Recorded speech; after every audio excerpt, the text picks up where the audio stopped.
Hola a todos, ¿qué tal? Soy La Fe, bienvenido a mi canal. So this is going to be an update on my experience with Panthenic Acid.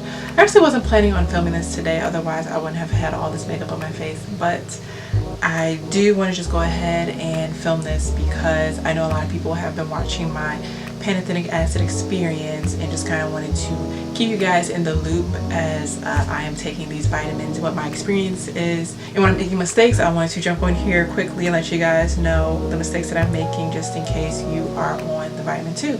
Bueno, I'm going to stop rambling. Nada más aquí, pero vamos a empezar. So 2 months ago, I uploaded my first video about me taking Pantothenic Acid with my experience with it after taking it just for a couple of weeks and how I noticed such a huge difference in a short amount of time. I'll link that video to make sure you check out. Then about 2-3 weeks ago, I uploaded another video for part 2 of my experience with being on Pantothenic Acid for 2 months and my results, and I showed some pictures on there in comparison to when my skin was when I first started taking it in comparison to 2 months later. It's been 2 weeks since I uploaded that video and I am currently not taking Pantothenic Acid, which is very frustrating. In fact, I actually just ordered another bottle, so I have a whole nother bottle sitting, but I'm not going to take it for a little bit. Here's the reason why. So I actually had my hair in protective styles for like the past 2 months, maybe even 3 months, I don't know. So I actually kind of had my hair covered, so I wasn't able to see it. I was able to see my leave out, and I've gotten sew-ins many of times, and I know when I'm properly taking care of the leave out and when I'm not, and when I'm seeing breakage, what to do. This time around, once I took out all of my sewing, I did notice some breakage in my leave out area, but I thought it was kind of normal until I took out all of my sewing and kind of noticed that my hair broke off a little bit more than it usually did. However, the weird thing is the part that was braided, my hair actually grew a lot more than normal in my opinion. So it was kind of like the Pantothenic Acid, in my opinion, it was helping my hair to grow. However, once I took out my sewing and I straightened my hair, I noticed a whole lot of breakage in my leave out area, like way more than normal. Initially I thought it was my fault until I realized, like, Sierra, I have sew-ins all the time. Didn't do anything really different this time around with my sewing as I would have with any other sewing. So I was beating myself up quite a bit. I was just like, man, how did I not see my hair breaking off this much? Like, did I really put that much heat on it? And I was actually complaining about it to my sister, and my sister was like, well, what about the vitamins you're taking? Do you think that has an effect? And initially I was just like, no, I don't think so. But after some thought, I think the vitamins had an effect on my hair. Now, what Pantothenic Acid helps to do is help minimize sebum production. So that's going to help with minimizing the amount of oil your skin is producing. I have extremely oily skin, and the oil in my skin gets backed up in my pores and it doesn't get out, and that's what really causes my breakouts, in addition to me having hormonal acne. So with taking the Pantothenic Acid, I definitely noticed my skin clearing up super quickly and that I wasn't getting as oily as I usually am. However, this is my whole hypothesis about the situation. I haven't studied hair, skin, so I'm not sure if I'm correct on this, but this is what I'm thinking. I know that your scalp's sebaceous glands help to produce oils. That oil travels down your hair shaft to make sure your hair is trying to stay healthy. And I'm thinking that the Pantothenic Acid just dried out a lot of my sebaceous glands and even on my hair, so my hair wasn't really producing as much oil as it usually does, which in turn was drying out my hair. And now that I continue to think about it, when I took my hair out of the braids, I did experience a lot of breakage. It was a little bit more than usual because I had noticed my hair grew a little bit more quickly, but it broke off so quickly, and it's probably because I did not get the oils traveling down my hair like it should have. But on my leave out especially, it was kind of like a double negative in terms of not only was my scalp no longer producing as much oil, but I was flat ironing it every week, which was further drying out my hair. At the moment, I'm actually wearing some hair extensions right now just because my confidence level has been like due to my hair breakage. But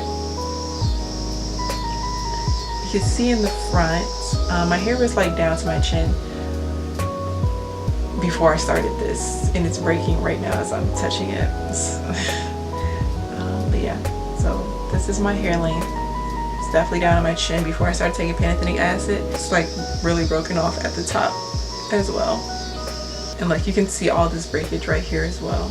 It's just like, I don't know if I should just go ahead and cut it and make it look like baby hairs or what. Same with the front. I don't know if I should just do bangs. But then it's also going to force me to put heat on it. So I'm just kind of stuck in the middle right now. Another no-no that I've done with taking these pills is that initially I was drinking a whole lot of water. I'm talking almost a gallon a day. And after about a month, I just stopped drinking as much water. And I noticed that I was kind of getting the same results with drinking just a little bit of water. When I say a little bit of water, probably 32 ounces.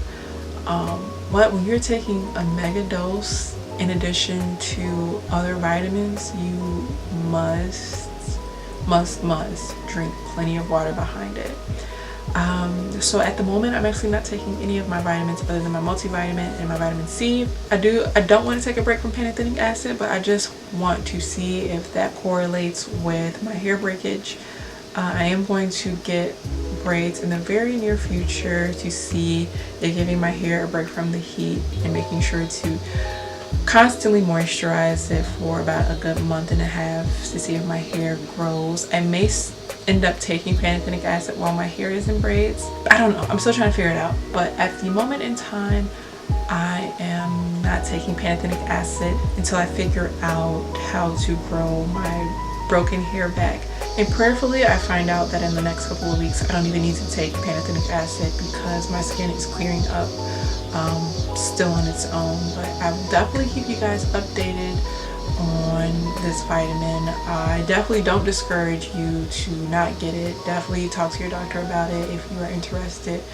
This vitamin has literally changed my life. Not only did I see results in the first week, but my skin cleared up the quickest I've ever seen. Mind you, I was on the pill for 2 months and I still have some breakouts that I need to get rid of, but usually it takes like a good 7 months before I see results with me trying to heal my breakouts on my own. I am really bummed out that I have to take a break from it, and I know when I do restart it, I'm going to take a lot less. Not 20 pills. I think that's another thing that kind of bit me in the butt, is that when I started taking 20 pills as opposed to 15, it was really drying out my glands a lot quicker. Yeah, when I take it again, I'm definitely going to start off with a lot lower of a dosage. But I am definitely going to go back to taking my cod liver oil, DEM, and zinc. Probably I'm going to start that tomorrow. I'm just going to slowly work my way back into my vitamins, and I'm going to kind of eye it out to see when I'll introduce Pantothenic Acid back into the mix. Yeah, I just wanted to share my update with that. Again, I'm not discouraging anyone from researching this pill and talking to your doctor about it, but make sure that you are very careful. And if you are a heat trained natural like me, you gotta really be careful.